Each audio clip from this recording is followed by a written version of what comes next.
Hey there, I'm Becky, and welcome to Literary Escapes Podcast, where we travel the world one book at a time. Today, I have one of my favorite bookstagrammers here with me to give us some literary escape book recommendations. I hope you enjoy the show. So, welcome to another edition of the Literary Escapes Podcast. Today, I have a special guest with me. She is a bookstagrammer, the Travelling Bookster, Imogen. Welcome to the show. Hi, thank you for having me. So you are the Traveling Bookster, so I'm assuming that you enjoy traveling and books. Yeah, so I love traveling. I always have, but I've been cabin crew for the past 3 years. So that's my day job, travel all over the world, which I'm really grateful to be able to do. That's a fun thing.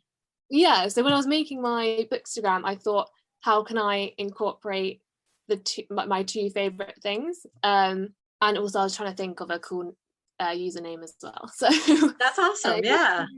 And so how did you get started into the bookstagramming, or when, I guess, not how, but when? So it was April 2020, and I was furloughed from flying, so I suddenly had a lot of spare time at home. Right.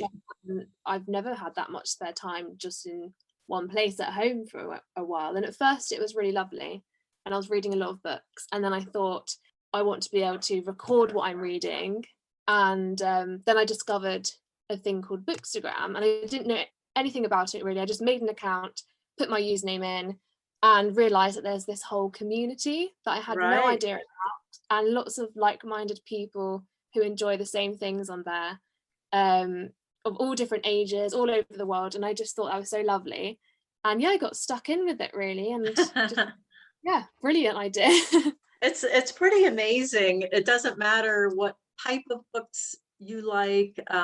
There's a whole community out there, and offering up suggestions for what you should read next. People's thoughts on the books. I find that amazing as well. I think it's so much fun to just jump on there and see what the whole community has to say today. I've enjoyed that one as well. So how long were you furloughed from flying? Gosh, it was about 6 months. And then when I was brought back to flying, my trips are very few and far between. Mm-hmm. So it was maybe one night stop every month, whereas normally it would be back-to-back trips here, there, everywhere. Exactly. And it's getting better. I'm happy to say that it's slowly, the aviation industry is mending, which is lovely. It is getting there. I went recently on a trip to Venice, Italy, and it was nice that it was even an option. So lovely. So where has been some of your favorite places to fly to? I visited Mauritius and the Maldives for the first time just before lockdown, actually. So really lucky to be able to squeeze those in. Yes. That was just brilliant, so beautiful. And really enjoyed Cape Town as well. Okay. Just something really different. I've never been able to go to these kind of places before my job, so that was really special. Yeah, I worked for the airlines, goodness, a lifetime or two ago, and it's changed a lot since then. But I completely enjoyed being able to hop on a plane and go somewhere different if I felt like, and that was a gift I completely enjoyed and did not take for granted. So I get that. Do it while you can, because life changes. You never know. I mean, exactly. Who would have expected a lockdown for any length of time? It's crazy. So that's awesome. Absolutely. So you have some literary escapes for us today. I am super excited to see what you have to offer us. Yeah, so 2 of them are relatively recent reads of mine, and the other one is a modern classic which I read a few years ago. Awesome. We'll start with that one. It's The Enchanted April by Elizabeth von Arnim. Awesome.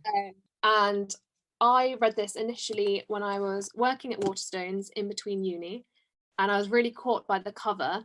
I didn't really know much about it. I hadn't read anything else by the author, and I thought it sounded really sweet and really interesting. So I read it, and I was pleasantly surprised, actually. I think it published 1922. So wow, okay. Yeah, so it was written by the author as she was actually in the place that she set the book, which is Portofino in Italy. So that's the Ooh, setting. how lovely. Okay. Yeah, I've been to Italy, but I haven't been to that part of the coast. So Same. I would love to go to that area. That's yeah, just sounds so amazing. I know, absolutely. And they go obviously in April. So there's these women who are so different in every way. They're different ages, different classes, they've got different interests. And the one thing they have in common is a need to escape from their almost mundane lives. Right. And they rent this castle in Italy together for the month Oh, of fun. April. And it's more of a character study than a plot-driven book, which is something Okay. I quite like. A lot of people I know like to have plots and they don't really care that much for lots of descriptions and stuff, but Hmm. I really enjoy that. So it was a massive hit, and yeah, really lovely. And you see these women slowly start to bring down their defenses and become friendly with one another and learn about each other. And at the end of the month, they're very different people from when they I started love their job. that. Yeah, Yeah. I love that. I just finished one that was set in the Outer Banks that was Oh, similar to that, where it's three women who, four women actually, but three of them went to like they grew up together. yeah. And the same thing, they were there for a month on the coast, and it took a while for their defenses to kind of come down, even amongst friends. And Yeah. then by the end of the book, it was, they were very different people. And I love watching that character transformation. Yeah. Yeah, exactly. No, So exactly. tell me the title again. The Enchanted April. The Enchanted April in the Portofino area of Italy. How lovely. So, what is our second destination? So, second destination is Tokyo, another place I haven't been but would like to go after reading this book. The book is The Cat and the City by Nick Oh, Bradley. It's his debut book, and I was really caught by the cover. It's a lovely cover. There's a little cat and Japanese blossom on there, but you shouldn't be fooled by the pretty cover because the short stories that make up the book are quite gritty and a little bit dark, and they all come together to paint this colourful picture of all the inhabitants in Tokyo and all the different cultures and people. And yeah, how really, interesting. Yeah. yeah, it's sort of a love letter to Japan, really. You can tell the author's really passionate. I think he lived there for quite a period of time and studied the culture and things. But there's a reoccurring theme of this cat, and the cat springs up in various places and affects the characters in different ways. So if you like cats, it's quite a good one. That's fun. I like that he wove the cat through to kind of give it the continuity that you sometimes need with short stories. That's fun. Yeah, exactly. That's a clever way to do that.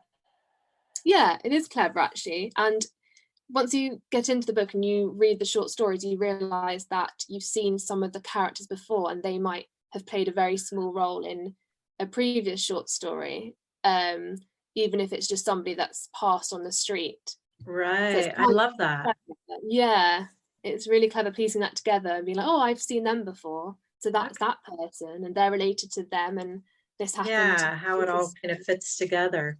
yeah, I really love it clever. when authors bring characters back, even, especially minor characters that you Yeah, either didn't realize was even there or that you really liked and didn't get enough of. yeah, I really enjoy when authors do that. So yeah. that's awesome. And so does this show you like all different sides of the city?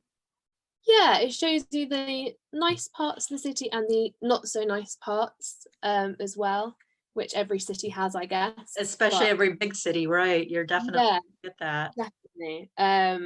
So it's sort of the good, bad, and the ugly of Tokyo. Of So Tokyo. it's fascinating. Yeah, I've never been to Japan, so it is really enlightening because there's a lot of the culture in this book which I was Googling things and learning things. I love that. Yeah. Yeah. That is really cool. I've only read a couple of books set in Tokyo, and I find it fascinating also the cultural differences. Yeah.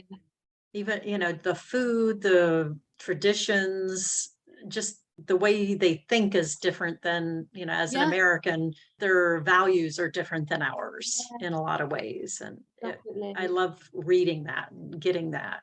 So fabulous. The Cat and the City by Nick Bradley. Yeah. Fantastic. And that one is set in Tokyo. And I love that it is short stories. So you get several Yeah. different pieces of it. I like that. Yeah. Yeah, it's really clever. Excellent. So what is our third destination that you have for us? Scotland. Ooh, I love Scotland. I've not been there, but I love Scotland. Yeah. So what is our book for Scotland? So book for Scotland is Summer Water by Sarah Moss. This is a really short book. You can read it in a day easily. It's less than 200 pages. Oh, wow. And yeah, it's very different from anything I've ever read before, but I really liked it. Okay.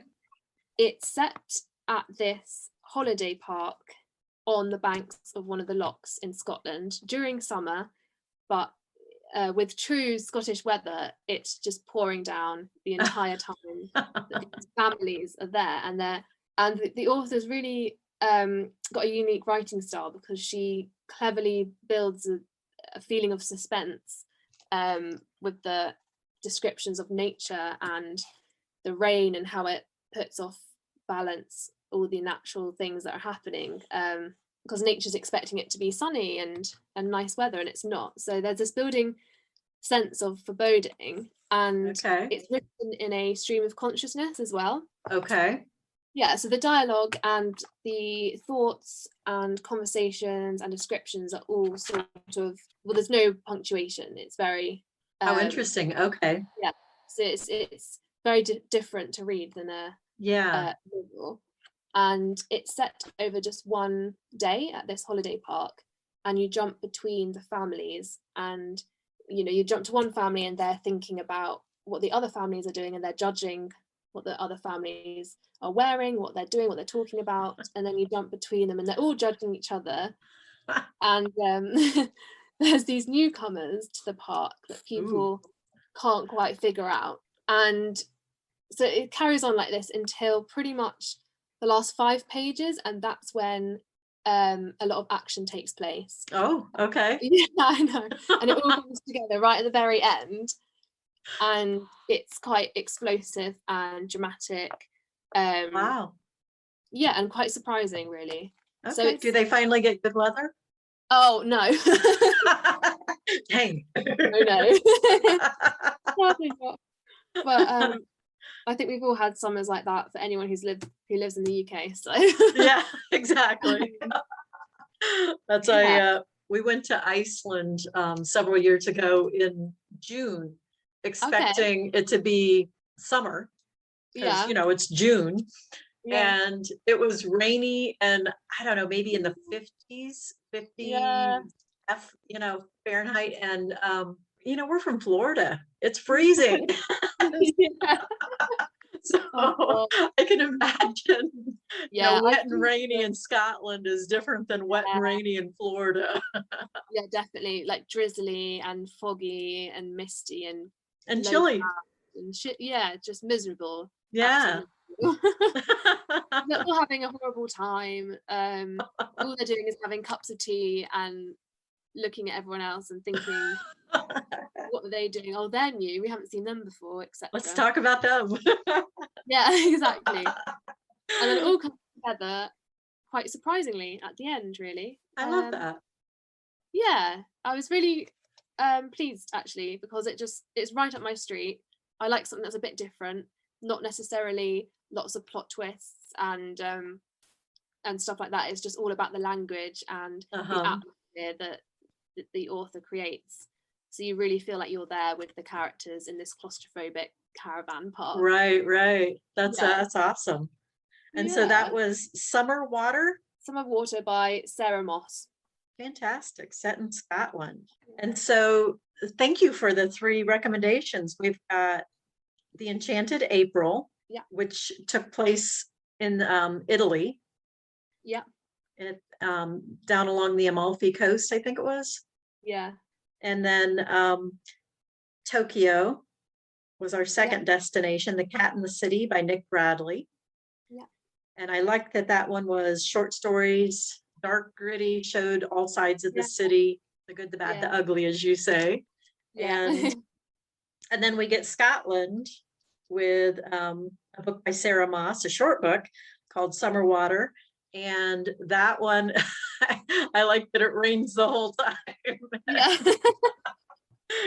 It's funny because a lot of times authors will give you like the best side of the city, whatever the destination is, it's lovely and it's summer and, whatever, it's just beautiful all the time kind of thing. And that's not reality. And, No. Exactly. A few times I've read books set in like Ireland, and that one's another one that rains a lot, I think. And and they have in the book they have all these sunny days, and it's like, that's not right. Yeah, I know. The Enchanted April is the one where you have all the lovely weather and it's so beautiful, and you've got all the lovely nature descriptions and the flowers and the gardens that the ladies are walking in, and then you jump to Scotland where it's miserable and they're in anoraks and stomping around in the mud and stuff.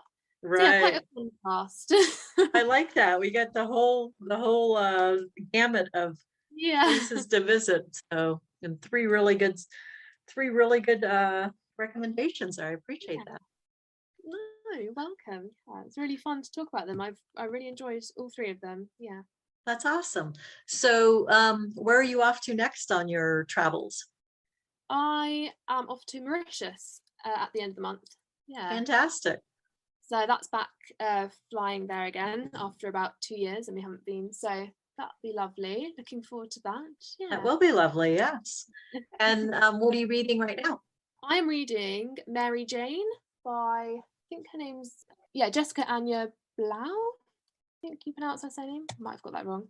But it's called Mary Jane, and it's set in mid-70s Baltimore, and it's very much a coming of age story about a teenage girl who's been very closeted from much of life by her strict parents, and she meets this family that she's nannying for, and they're completely different from her parents, and she's exposed to music and rock and roll, and it's got a musical influence. There's lots.